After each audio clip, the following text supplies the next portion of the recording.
A Nigerian, a Cameroonian, and a South African walk into a studio? No. This isn't the start of a joke. It's Jasiri this week, where 3 countries, 3 voices, 1 table bring together all the rhythm, all the humor, and all the fire that makes Africa impossible to ignore. From Lagos to Yaoundé to Johannesburg, we're crossing borders without passports. We're breaking down the big stories with will, passion, and perspective. It's culture, it's politics, it's identity. And when these 3 come together, it's not just conversation, it's a continental vibe. This is Jasiri, bold, unapologetic, and beautifully African. Welcome back, Inam. Are you ready to tackle the new week with us? Definitely ready to tackle the week with you. And if I can introduce myself today for my South African viewers, I'll say, Sanbonani nonke makaya, elami gama ngu-Inam, anqali futhi angigqibelise ukuba lapha namhlanje. That's yes.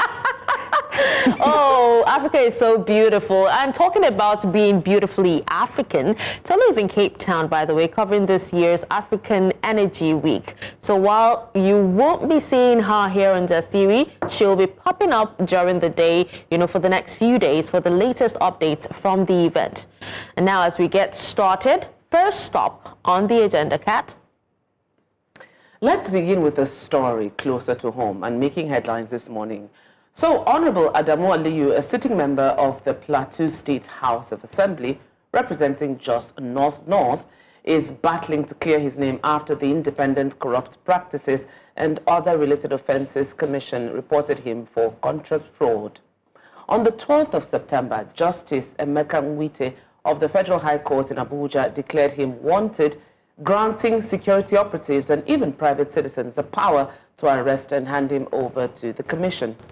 At the center of the case is a petition by a businessman, Mohammed Jida, who claims he was duped under the promise of securing an 850 million naira TED fund contract at the University of Jos.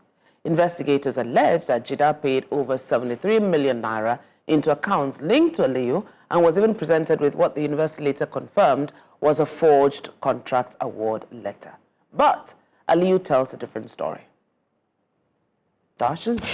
Well, on September 18th, in a motion filed through his lawyer, he argued that, the arrest order was oppressive and unnecessary. Now, he also insists, that the transaction was a broader business arrangement involving other parties and that he has already refunded 45 million naira, which is more than the 43.8 million naira that he directly received. He accuses the ICPC of failing to disclose this repayment to the court and misleading the judge into issuing the warrant. And he also points out, that he was never personally served any summons before the dramatic order declaring him wanted, an order that he only learned of through social media and also newspaper reports. So within days, he presented himself at the ICPC headquarters, as a Nigerian citizen that he is, was interrogated, detained, and even later released on administrative bail. And now, Aliyu is asking the Federal High Court to vacate the arrest warrant, warning that it not only tarnishes his image as an elected lawmaker, but also exposes him to harm from overzealous, enforcers. This is actually very interesting. So let's take some reactions before we talk about this. Okay. The court should learn to make proper investigation before issuing warrants for arrest or pronouncing someone wanted. It's from Commander-in-Chief. So he returned the money after being declared wanted. Now he's shocked they don't trust him. Accountability shouldn't need arrest warrants to happen. It's from AJ Daniel. So this is from Fikuna Demi. It says, the case shows how corruption allegations in Nigeria often get dragged into technical arguments instead of focusing on accountability. Now, the fact that a lawmaker refunded more money than he allegedly collected raises questions. Was he admitting guilt or simply trying to escape prosecution? His claim of learning about the warrant from the media also sounds weak for a public official. Whether the court lifts the warrant or not, the damage to his credibility is already done, and it reflects the wider problem of public office being used for personal gain. Okay. Now let's get into this. I think, well, from the reactions that we took, and it's good we took reactions before we got into this, right. there's a clear lack of accountability. Right. You refund some money and you're saying that, but I've refunded money, you should have asked me before, having me find out on social media that an arrest warrant was issued on my behest or on my behalf or in my name. And it's sad, but this is something that is not surprising to me. Right. So are you saying that, because from the way you said it, is he saying that if he had found out that his name has already been tarnished, via social media or wherever he found out, that he wouldn't have refunded the money in the first place? I think he probably would have still refunded the money because he didn't. Some people, social media has its good and its bad sides. Social media has its good and its bad side. So sometimes you take the good sides and ignore the bad. Right. So I don't think he expected to be dragged on the streets of, social media, Instagram. So seeing that, probably people calling him and saying that, guy, you're trending or this is what's happening because this is what you did, forced him to now do that. But it's not about returning the money. It's about why did you get involved in that mess in the first place? Right. And this is what we always talk about with lawmakers or people that are holding offices in the country. There is it's a palpable lack of accountability. If we don't address that, these are the kinds of things that will continue to happen. I mean, to be fair, well, there's not even fairness about it. I think, like you just said, Kath, that social media, personally for me, I feel like social media was what prompted the money to be paid back.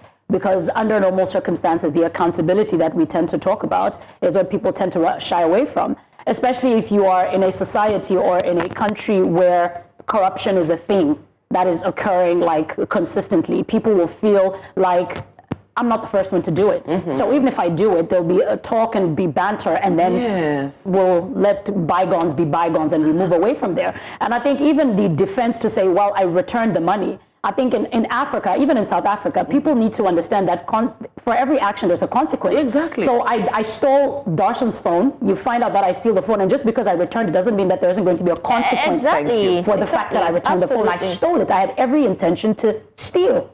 But is this an African thing, really? As in, if you ask me, I know the answer, but I'm just asking, at the table, is this an African thing that this accountability spans across, let's leave Nigeria, like Africa as a whole? You know, when it comes to, these things, we see a pattern here, especially in Africa. And I think for our leaders, the major reason why they get into office is because they want to have their own share. They feel, whatever country, for example, Nigeria belongs to them, and it is time for them to enjoy themselves and take whatever they can before they leave office. And that is the mentality that a lot of our leaders actually have. They go into office not to serve you, but to serve themselves, their pockets, and also to serve their families. So this guy now, it was obvious that, when the contract actually came to him, he actually felt entitled and he felt like, oh, it's my turn and everything. But when it backfired quickly, and he refunded the money, he felt, well, I've refunded the money, so nothing will happen. Exactly. So the fact that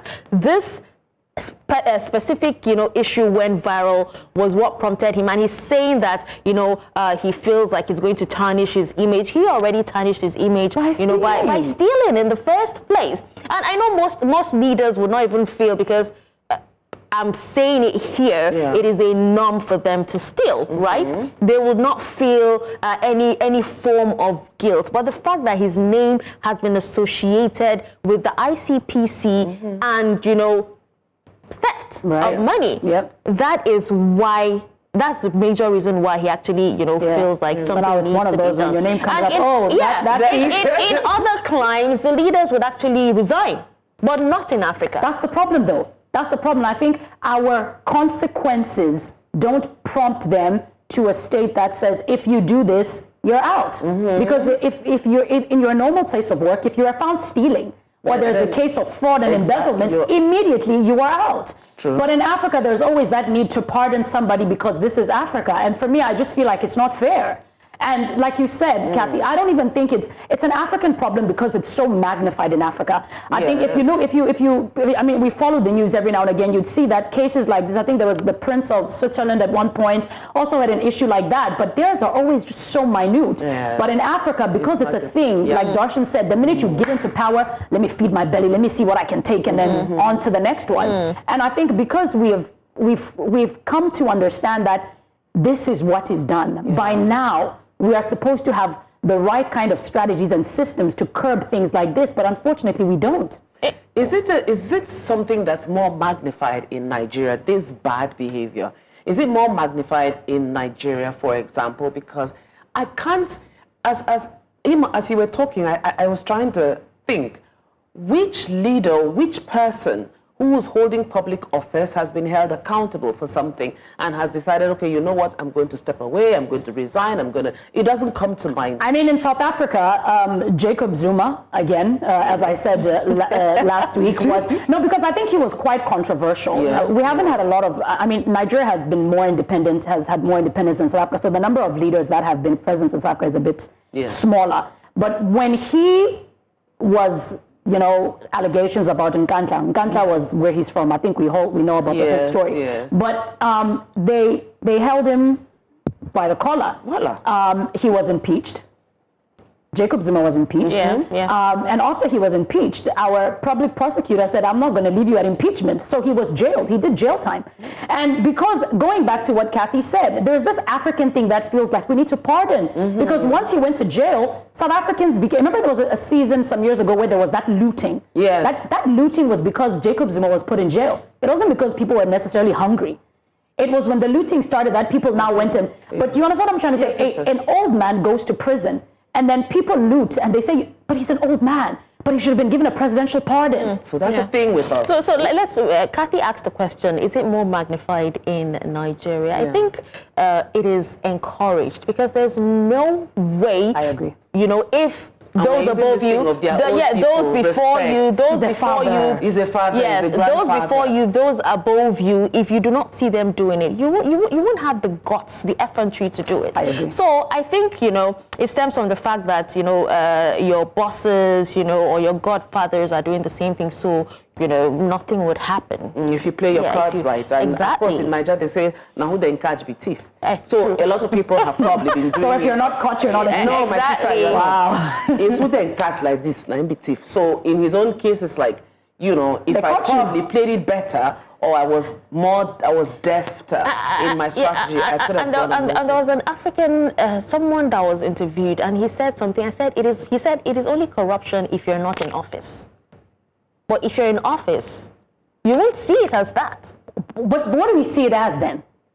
You see what she just said? Exactly. If it's not in office, it's corruption. But if it's in office, what is it? I have rights to state funds. There would be all those money in the bank and it's mine to use. There's all these diplomatic phrases that would be used to cushion all of that. And when I read it, I hear it, I taste it, I feel it, and I know that this is just propaganda. This is mine. But I understand what you mean by there's always a reason, there's always a leaf to use to wrap, as if you're wrapping moi moi. There's something you always use to cover, and they make it nice and they allude it to anything, impress state funds, whatever it is.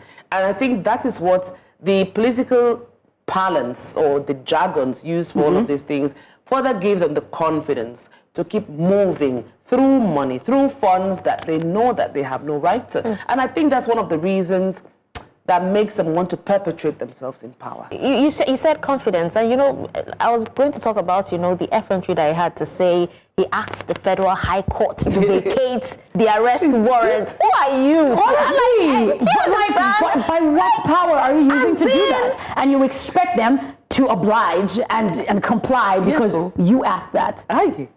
Now, if you go and do that, Darshan, they'll be like, you and who? Even if I steal my ghee today, I'm done. Who are you? Do you know who I am? Exactly. Who are you? It's just part of things part of the statements that have woven their way. Even it cuts through hierarchy now. Whether you're top of the echelon, you're at the bottom of that, everyone says, Do you know who I am? Who do you think Even if you're nobody. Yes. Do you know who I am? Now, man, even if you are opening a gate for me, and if you don't open it well, and you tell someone something, they'll be like, excuse me, do you know who I am? Do you know who I know? That's Do you know another who I one. have access to? Do you know who I know? That's so the And name then the dropping. quick response is, I'm sorry, sir. I'm sorry, Because you ma'am." have no idea. Because you have no idea. And we accept it, and it moves on from generation to generation through the years and so on and so forth until infinity. Ina, please take us on a break. Now, when a girl is silenced, a generation loses its voice. And when her rights are ignored, a nation loses its future. Across Nigeria, girls face barriers to education, early marriage, unequal opportunities, challenges that don't just affect them, but ripple across families, communities, and our nation's growth. Women, too, continue to battle systemic inequality, violence, and cultural practices that hold them back. But a change is possible. After the break, Adenike Goncalves, Managing Director of Goncalves Attorneys, joins us to look at From Silence to Strength, defending the rights of girls and women. Stay with us.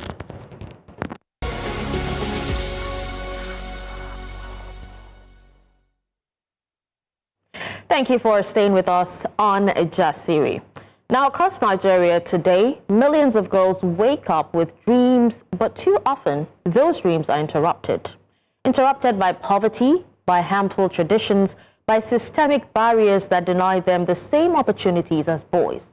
Now, the girl child still faces the threat of early marriage, the burden of domestic expectations, and the silence imposed by a society that too often underestimates her potential. And yet, we know this truth. When you educate a girl, you educate a nation. When you protect her rights, you secure the future. But the conversation doesn't stop at the girl child. Women in Nigeria continue to fight daily battles against inequality, discrimination, violence, and policies that fail to recognize their dignity and worth. Now, these struggles are not just women's issues, they are societal issues. And they shape the kind of country that we live in and the kind of future that we are building. So these are issues that Nigeria must address to truly move forward and unlock the country's true potential. Joining us to discuss From Silence to Strength, defending the rights of girls and women is Adenike Goncalves, Managing Partner, Goncalves Attorneys. Adenike, welcome to Jasiri. Thank you. Who says lawyers cannot be pretty? Yeah. You know what? She's got that Brazilian vibe to her. I know. Welcome to the show. Thank you. Right, so let's start with this. When we say the rights of the girl child, what exactly does this mean, and how much is this respected? Okay, so we'll be talking about right to non-discrimination, right to life, right to dignity, right to own property, right to vote and be voted for, right to participate in politics here. So those rights are entrenched in Chapter 4 of 1999 Constitution and the Child's Rights Act of 2003. So how much of it is really being respected? I don't think it's been respected in its entirety, although we're making progress. Several years from today, women could not own properties. Yeah, women could not own properties, especially the Igbo community. Yes, you do know exactly. Women could not inherit properties, just the men. But as of 2025, we see women being inclusive, in ownership of properties. In the past, women could not vote and be voted for. Yeah, but right now, women are being, are inclusive. We saw Hillary Clinton in the last elections. She was able to, compete, and that's a big win for women. We see women like Okonjo, reaching the height of becoming, the DG of the World Trade Organization. Yeah, so same as getting there. Yeah, exactly. I believe, because from where we're coming from, I believe that we are getting there. We are not yet there. Yeah, but we are getting there, exactly. Now, I mean, Adenike, despite the laws and, of course, the conversations, Why do child marriages, abuse, and denial of education persist in many parts of the country still? So it persists because of harmful, traditional practices. Right. Yeah. So are we still saying that though Nigeria has got law, if you're practicing a tradition or you are a ruler or a king, you have veto power to what the law says? No, you do not have veto power to what the law says, but unfortunately, these issues are deep-rooted. It's not a 2025 issue. It's decades away, and it started from our forefathers, so to say. Exactly. Yeah. So, and whether we like it or not, it still persists, especially in the north. So we have to go back there. Those harmful traditional practices are still there. We have child labor. We have non-adoption of the Child Rights Act. But can we break these things? I mean, the North is entrenched in their own tradition. Right. Tradition, it's bad enough we're fighting tradition on a daily basis, but the North, the traditions in the North seem more entrenched than here. So how can we break all of those things one day? Can we what? Can we break all of these, the chokehold of tradition in the North, so that, the rights of girls can freely be exercised? Yeah, I believe we can, but not at once. It's a gradual process. Why I'm saying so is because we would need, we need the government to help us to fight, because for that to happen, it would require funding. That's because, especially in the North, for instance, education, we can't get there without education. Yeah. The girl child has to be educated for us to get that. Yeah. Because only when the girl child is educated that she's able to utilize, her potential, break barriers, and, dream for the stars. Yeah. So education, and I do know in the North, education is not, it's priority. Exactly. Yeah. So we need the government has to help. We need to. We also need to. I expect a whole lot of orientation and awareness too, because a whole lot of these people do not understand the value of the girl child. The families, need to be. They need to be, part of it. Exactly. Yeah. Okay. Now, earlier on, she was mentioning, the likes of Okonjo-Iweala and the rest. I couldn't help but think about a new pattern in Africa where former first ladies are now coming out to run for presidency as well. Yes, like in Ivory Coast, right? Which is actually a good step. Yeah. Now, in the course of your legal work, in the course of your job, what are the most common violations, right, that girls and women actually face? Okay. Discrimination. Discrimination? Yes. Can you elaborate? Thank you. I'm going to speak for myself. Yes. I'm a good example. So, like a whole lot of times, you as a lawyer, you have a brief, depending on the type of brief. If it's a small brief, they do there's some of the men, not all, so the men do not raise their eyebrow. Yeah. But they are just some kind of big briefs that would take you higher. And then you start having some little issues, they do not tell you, but the body language, like, what are you doing here? You want to sit with the big boys. And the girl just wants an opportunity to prove herself. I've always had to prove myself twice. Yes. I'm very much aware of proving myself, because when, they see you, they feel, what can she bring to the table? And it shouldn't be that way. Yeah. First off, I'm a lawyer. I should be able to do this job. Why are you trying to stop me from doing this job? Yes. So they do not tell you, it's a body language thing. Exactly. And why are you doing that? Because I'm a woman. Do you think I can't do the job? The woman just needs an opportunity to prove herself. True. So I've found myself having to, in fact, I have to prove myself 2 times, 3 times whenever I have an opportunity, so that I can, I use that opportunity to send a message that I can do this. Yes. Now, you see, Africa struggles with the rights of the girl child, but I want to narrow it down to Nigeria, because the girl child, there's so much stacked against the girl child, from sexual violence to trafficking. It seems like the odds are against them. They are making them really vulnerable, the girls and the women, of course. So I'm just going to ask you directly, what systemic failures what are the systemic failures that make justice elusive for victims, and how can they be fixed? So the Child's Rights Act needs to be fully adopted, because the Child's Rights Act actually makes provision for the girl child. But the problem we have, especially like you said in Nigeria, is that it's not adopted. You know, I believe it's not adopted. If it could be adopted or even reviewed.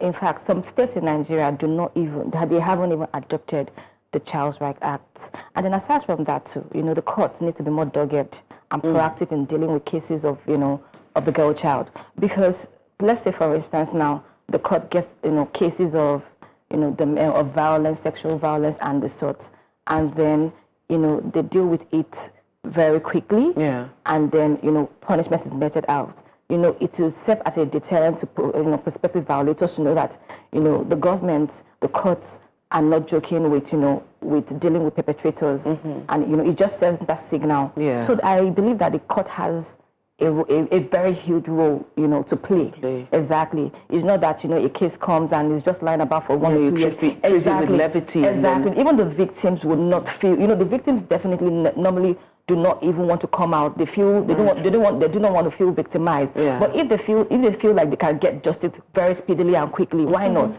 You know, it will also encourage victims to come out to speak on, you know, what they are facing or exactly. So I believe that the courts have a very huge role to play. Fast track. To fast track. So you mentioned earlier about the rulers being a bit of a stumbling block, and we understand that, of course, to be a cultural barrier. But then, of course, there's also the religious barrier that sometimes enforces silence to some of the things that are taking place around women abuse and around child abuse. And we understand that in order for enforcement to stick, these are things that need to be tackled.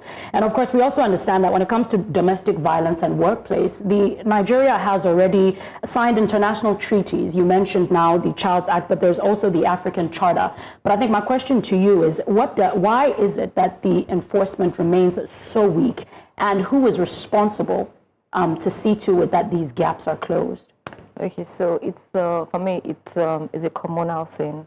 Like I mentioned, the courts, the government, the courts in the sense that, you know, it's not just about, we have so many laws.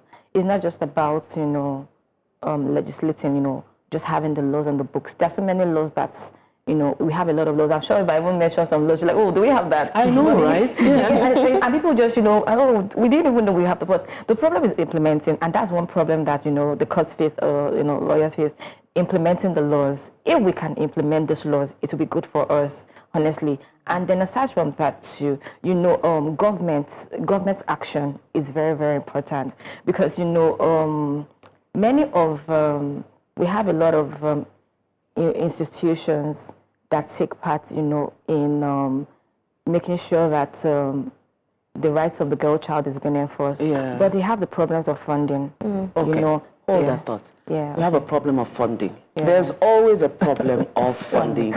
Okay, we're going to take a short break now. We're talking about the girl child and how we can protect the rights of the girl and the girl child and women. We'll take a short break here. When we return, the lawyer Adenike Goncalves is still with us, and we're going to be looking at constitutions and statutes. Are they strong enough to protect the girl child and women? Stay with us. Jasiri returns in a bit.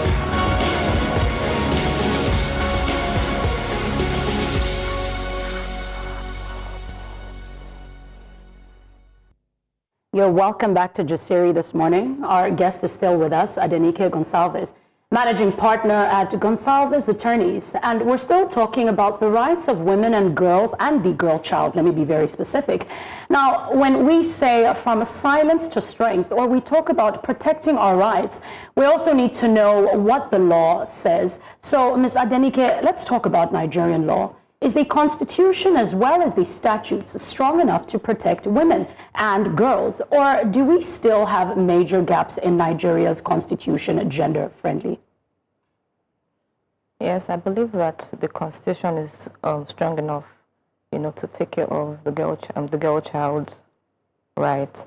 Although they are definitely, and in addition to that, we also have the the Child's Right Act, the Violence Against Persons Act, and the Marriage Act that also, protects the women. So, like I said earlier, we have the right to non-discrimination, the right to full participation in politics. It's all entrenched in the Constitution. The Constitution actually takes care of our right. Is implementing, implementing, and also orientation. Many people do not even know their rights. Many women do not, it's all, they say if you want to hide something from a black person, put it inside, put it inside the book. So honestly, I believe that, to some extent, the Constitution protects us, but many people do not even know their right. They don't even know, and like I said, they say, oh, wow, so this is here. So this is here. So a whole lot of this right, they do not even know that, people just talk and say, oh, I want to buy, but you don't know, it's even provided for in the Constitution. You have a right to life. Right. Exactly. You have a right to life. Nobody should go about killing women or femicide or just misbehaving. You have the right to vote. All of it is entrenched in the Constitution. It's just that a lot of people do not know. Now, I just want to ask for my own benefit, because this is Jasiri. Okay. You mentioned, I think the question that I asked earlier was that, is the Constitution gender friendly? Now, in South Africa, we've got the Child's Act, but then we've got the Act for the boy child, and then we've got one for the girl child. Is it similar in Nigeria, or does this gender-friendly act speak to just boys and girls? It speaks to boys and girls, but the Child's Right Act of 2003 specifically provides for the girl child. Okay. Yes. I think a particular set, that needs to be protected are the girls in schools. Yes. We're talking about that, off air, because in most cases, the parents hand over these children to the teachers. They need to be protected from the male teachers, right?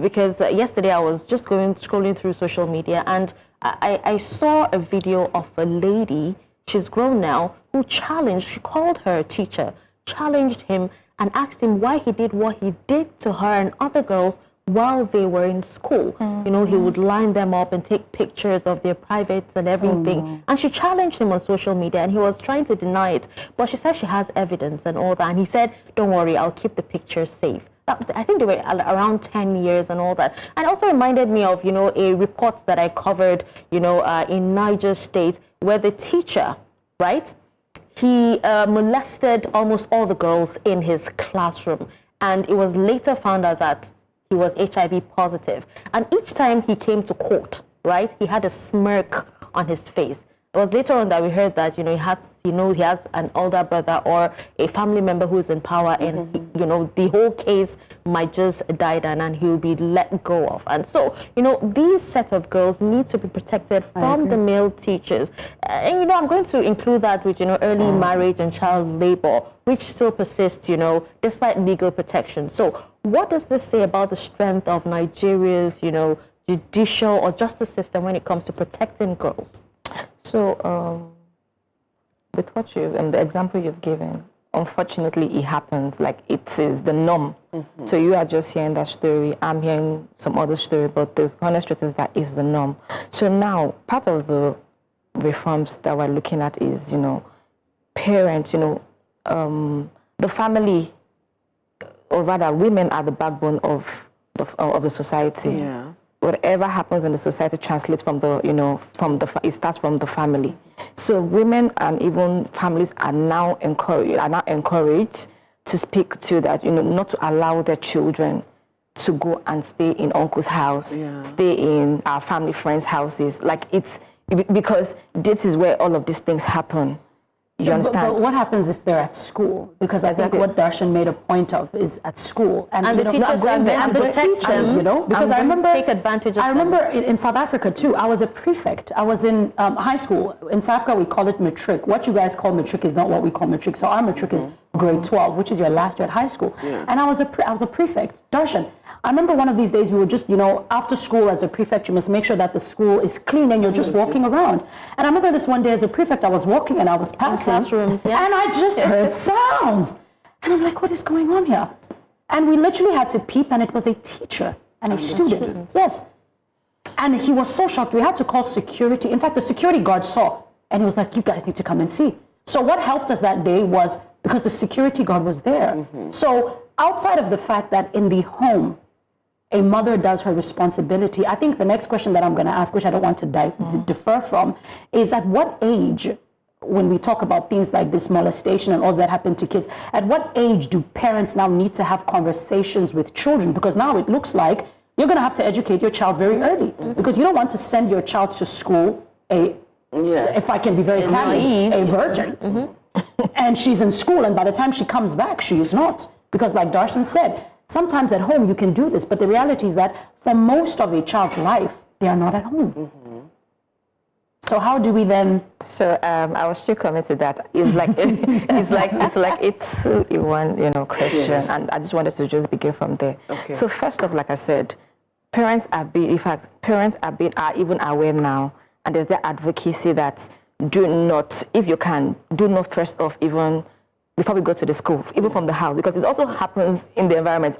Is that uncle that comes to buy the child ice cream? It starts from there, So their parents have been encouraged now not to allow their children go to a family friend's house, one uncle's house, one this, one that, one that. You even see children now teaching that parents teaching their child, don't touch my bum, don't do this, don't do that. It's part of it. Exactly. So the point here is that it starts from there first off. Yes, it starts from there first off, and then if in the case of some parents who do not really have the funds and it has to happen, then they need to closely monitor that child. Then going back to the school, unfortunately these things happen. But when those girls need to be encouraged to speak out, because many of them will feel victimized. They don't want to talk. They're scared of speaking. How do we know what is really happening in that school if the child is unable to speak up? So first off is also to create awareness that this for children to know that if this happens, you need to speak up. It's wrong. So now they speak up. The first thing is to speak up. When you speak up, then we know how to deal with it. How do we deal with it? Let's say, for instance, like in the case of the person you said, oh, you were hearing sounds, you were hearing this, you were hearing that, and then you can be able to prosecute the teacher that is doing this. And if we're able to prosecute that teacher successfully, that is going to sound a note of warning and a deterrent to other people, like, oh, this happened to this person, it happened very close to us. They're going to be more careful in doing that. But the first thing, if the children or the girl child does not speak up, and the act will continue. Well, this is a conversation that I think ultimately will circle back to that, because it then begs the question, what if the child speaks up and is not believed? But let me move forward to femicide. Because in Nigeria, whether we like it or not, the numbers are it's either inaccurate, underreported, normalized, or even dismissed. Now, check this out. According to the Center for Democracy and Development, 401 women reportedly died as a result of sexual and gender-based violence in 2022. Now, data from the DOHS femicide dashboard shows that there were 135 femicide incidents, resulting in 149 deaths last year. As of May this year, there have been around 70 cases of femicide that the dashboard has tracked. Many laws across the state do not recognize femicide as a crime against women and girls, and that is sad. So why does that need to change? Why does that need to change? Because the numbers are alarming. It's on this table that we discussed how women were being killed, especially by loved ones, standing by loved ones. One was set on fire in Anambra State or one of the eastern states. In Kenya and the other, was just bludgeoned. Exactly. One was just bludgeoned because, probably wanted a meal and she didn't provide one on time. So what are your takes? What are your thoughts? Why does all of this need to change? Definitely, all of this needs to change because it's a growing concern. It's a growing concern. And I think before 2025, it wasn't much of a growing concern, but it's now much of a growing concern. The other day, some parts in Lagos, we had this, I don't know if you heard about it, the story of the lady who had, broken up with the boyfriend, and then he found his way and he still killed her. In South Africa, that's the thing now. Women are hung on trees. Another one broke up with the boyfriend was jealous. He chopped her up and put her in a suitcase. Doesn't it just seem like it's normal? That's very abnormal. And then there's even one of the Uber driver who goes about killing and nothing has been done about. In Nigeria? Yes, in Nigeria. No, not Uber. I think is it an e-hailing? I don't want to mention, but an e-hailing service. I think. So now, unfortunately, there are no laws, taking, there are no laws yet on femicide. Although we have Violence Against Persons Act and Sexual Offences Act, but there is no particular law that strictly speaks to femicide. So, and that is there are definitely lacunas in laws. Yeah. So now I believe that there has to be a review or the law on femicide. Yeah. Okay. Well, I think I would have to take a quick break. When we come back, we'll definitely continue this conversation. Stay with us.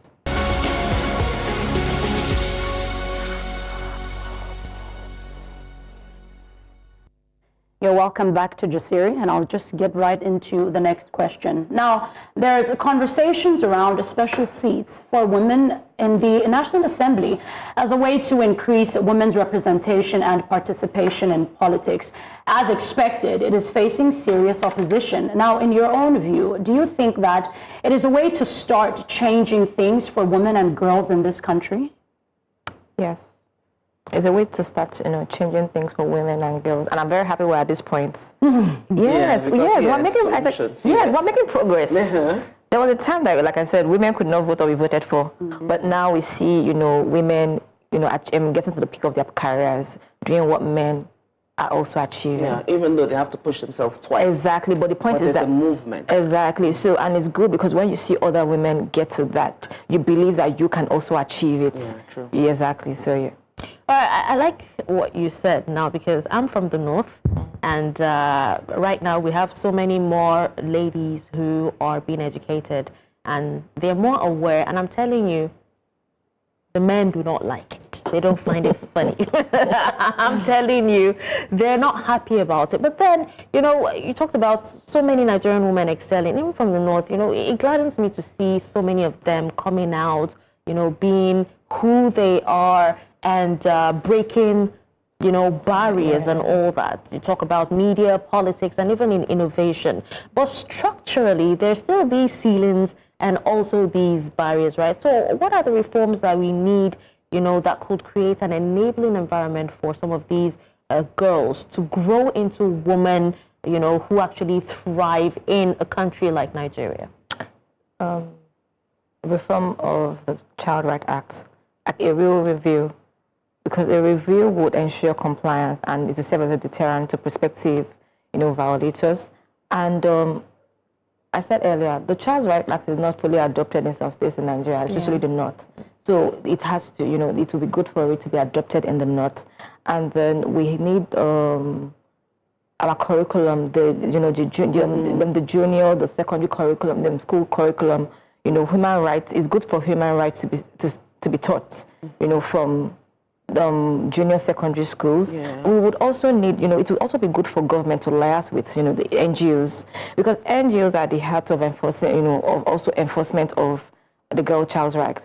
Because, and the problem is also funding, because they're NGOs and they really want to, enforce the rights of the girl child, but they do not have fundings. So if an NGO, for instance, a girl child wants to, call the hotline, the NGO, if they are not equipped enough, they cannot help that girl child. So it would be good for the government to liaise with, these institutions, and that will be also, institutional reforms. Yeah, it will help. And then it's also good to speak to the girl child whenever they face any, violence of any sort, to speak out, because only when they can speak out that they can be helped. And then, if you look at, it will also be good for countries and for Nigeria to emulate countries like Austria. In fact, Austria is seen as the #1 country who has achieved some decent level of gender equality. In fact, in Austria right now, would you believe that the government gives the girl child 200 euros, the families, every month, because they know that, it all boils down to funding.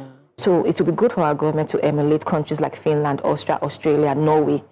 Exactly. Ultimately, I don't know if we can do that, but I'm happy we're talking solutions and the way forward. So now, as we wrap up, as we wind down on the show, what can parents beyond the courts, what can parents, communities actually do right now to entrench and advocate and protect women or the girl child? As in, what protective measures as a community? Let's leave the courts, we as human beings, we as a people, starting from the family, uncles, you know, and then just gradually getting into society. What can we do apart from watching out? I mean, let's maybe top 5, maybe what are the top things we need to open our eyes and see road, shine your eye, make it be safe, we can still push for. I mean, it's valid. So I believe it starts from, very importantly, you know, those harmful traditional practices. It starts from there. You know, if I'm happy to know that at least as of 2025, we're having very educated, you know, very educated traditional rulers. So you know they have the voice. Yeah. Their community, you know, their community listens to them. So it will be good for them to speak up on, you know, on behalf of the girl child, to know that all those practices should stop. You know, all of those practices, you know, for decades that have been going on, they need to, they need to address their community and, you know, educate them to know that women should be valued, the girl child should be valued, and, you know, then aside from that too, families, you know, families have a role to play in making, you know, even the boy child understand that the girl child is to be valued. She has a right to life, you know, she has a right to live. Oh, I was actually going to say, you know, these challenges don't just occur in the north. You know, in fact, the whole of Africa, Nigeria, especially in rural communities and or even underserved communities, where, you know, the boys are being raised as enforcers and kings, and the girls are being raised in servitude to nurture and take care of, you know, the men that they marry or the boys around them. So what are the small changes that families can actually make at home to teach equality from childhood? So what families need to do is to be vigilant, I guess, first of all. Yeah. They need to even make the children understand that boy and girl are equal. No one is, the boy is not superior to the girl. That's the first thing. So when that can, and then education too. You send the boy child to school. You send the girl child to school. Whatever you do for the boy child, you do for the girl child. You know, in the past, and that's why we're here where we are here today. Although we're making progress, they will send the boy child to school. They will keep the girl in the house, believing that she has nothing to offer. When she's at this age, they send her out to go marry some man. So, you know, they need to understand that no one is more superior than the other. Boy and girl child are the same. No, I think... No, go ahead, because I'm thinking... out loud. Yes. There are a lot of things going on in my head too. But I think for me, my question is, in terms of, you know, you said that there is gender equality, but I think my question is, I don't want to contradict it, but I want to get your own view and your own take on it. Can we truly say that Nigeria values its girls if the safety on the streets, in the schools, I mean, and even in their own homes cannot be guaranteed? How can men and boys be effective, be included, of course, in the fight for gender equality, so the responsibility doesn't fall on just women and girls? Oh, okay, well, sadly, you know, if you can actually just respond in 1 minute, because we're about to wrap up. Okay. Okay, so it's just, you know, education too. It all boils down to education. It all boils down to education. You know, raising awareness for these boys to know that they are equal. There is no inequality. Because at the end of the day, what we seek to achieve is gender equality. Once there is the inequality, it affects everything. Okay, well, I think with that, we will be wrapping up. Thank you so much, Adenike Goncalves, you know, for being with us today. How do you say thank you? Gracias. Gracias, muchas, you know, for, you know, being with us today. It was quite an interesting conversation. Thank you. All right, well, with that, we would be moving over to Abuja, where the special session of the Supreme Court to mark the beginning of the 2025-2026 new legal is ongoing. And at the moment, we have Wole Olanipekun, Senior Advocate of Nigeria, speaking.